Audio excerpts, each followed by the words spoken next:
If you've heard anything about me, you've heard that there's an Asian man running for president who wants to give everyone $1,000 a month. And all of those things are true.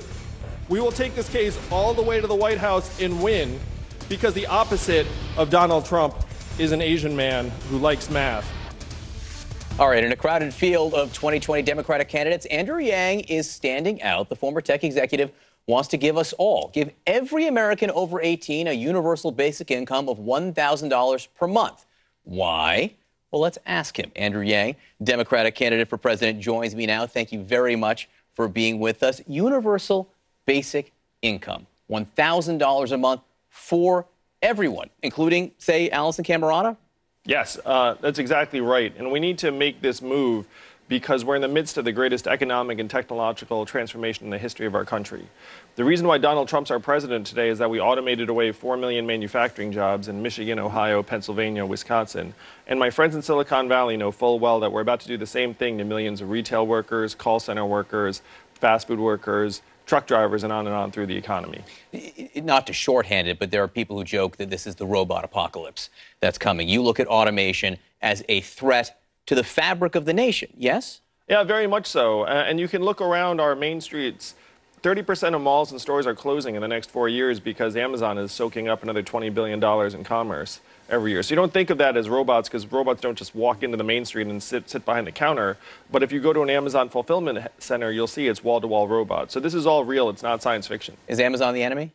Well, Amazon is a huge winner in this system that we built, and we need to make it so that more people can share in the progress that's being driven by all this innovation. So universal basic income, $1,000 a month, is an insurance policy against the threat of automation. Yeah, it helps give tens of millions of Americans a real path forward. And the thing that excites me the most is you can see that it would improve people's health, nutrition, it would elevate graduation rates, it would improve people's mental health, but it would help people make transitions in a time of historic change. If you get pushed out of a job by automation, how's $12,000 a year going to change your life? Well, I've looked at the numbers around the country, and I've spent the last 7 years helping create several thousand jobs in the Midwest and the South. And so $1,000 a month would be a game changer for tens of millions of Americans, but it would also lead to 2 million new jobs because of all the economic activity. And it would make our labor force much more dynamic, because right now a lot of Americans are stuck in place and are having a hard time moving for different opportunities. Why does the 1% deserve $1,000 a month, as does someone making $35,000 a year? Well, if you look at our own country, Alaska has had a dividend for the last 38 years, and it's wildly popular in large part because it's universal. So it's not seen as like, oh, you get it, I don't, I'm giving it to you. Instead, it's just a right of citizenship in Alaska. And because of that, it's very popular. We should do the exact same thing in the rest of the country. Alaska's got about 700,000 people and a lot of oil. America's got, what, 350 million people? Yes. And a huge national debt. This will add to that. Well, it won't necessarily, because if you look around, again, one of the big winners from this process is going to be Amazon, and Amazon paid zero in federal taxes last year. So what we have to do is we have to join every other advanced economy and have a value-added tax that would give the American people a tiny slice of every Amazon sale and every Google search. VAT often adds taxes and burdens on people who don't make that much money. You're talking about purchases on common everyday goods. Oh, well, you can tailor a VAT so it falls more heavily on, let's say, luxury goods than consumer staples. But we need to make this kind of move, because if you have things like artificial intelligence, right now our income tax system will do a very, very poor job of getting some of those resources in the hands of the American people. I want to ask you some questions on other subjects. You worked at Manhattan Prep. You ran Manhattan Prep, which is a test preparation company. Yes, that's right. Here in the city. It is the type of place that is now seen as tied up in this entire higher education machine, complex.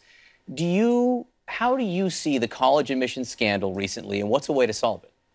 Yeah, so the college admission scandal is a symptom of all sorts of problems. I mean, college has gotten 2.5 times more expensive, even though it has not changed in quality.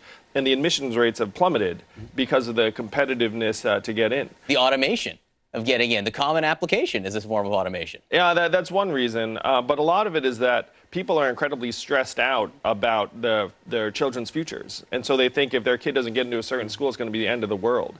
And you reflect on that, you're like, wait a minute, why is that? And the reason that is that our economy has changed so that if you feel like if you don't get a certain sort of degree, then your child is going to have a very bleak path forward. Do you think organizations like Manhattan Prep add to that anxiety by creating this place where people think they need to go to improve their test scores?